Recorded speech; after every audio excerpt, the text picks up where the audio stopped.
Hello guys, আসসালামু আলাইকুম। আপনারা পাখি চোখে যে জায়গাটা দেখতে পাচ্ছেন সেটা হলো বাংলাদেশের বৃহত্তম দ্বীপ জেলা ভোলা চরফেশনের বেতুয়া লঞ্চ ঘাটের ড্রোনের শ্যুট। তো আমরা দ্বীপ জেলা ভোলা চরফেশনের ড্রোন ভিডিও একটা শ্যুট করতে গিয়েছিলাম। তো এখানে এত সুন্দর, এত জনপ্রিয় একটি স্থান আছে, তো আমি আপনাদেরকে বলে বোঝাতে পারবো না। যাদের বাসা দ্বীপ জেলা ভোলায় তারা অনেক ভাগ্যবান, কারণ দ্বীপ জেলা ভোলায় ঘোরার জন্য হাজারো স্পট আছে। তো এখন আমি আছি দ্বীপ জেলা ভোলা চরপেশন ওয়াচ টাওয়ারে।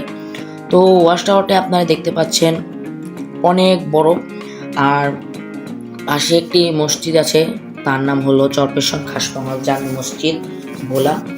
আর এই ওয়াচ টাওয়ারের নাম হলো আবদুল্লাহ আল ইসলাম জ্যাকব টাওয়ার।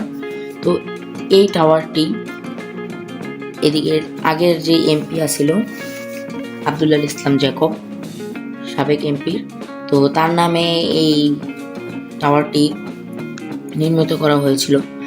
এখন বর্তমানে এটার নাম অন্য একটি নাম, চরপেশন টাওয়ার নামে এটাকে এখন পরিচিত বর্তমানে।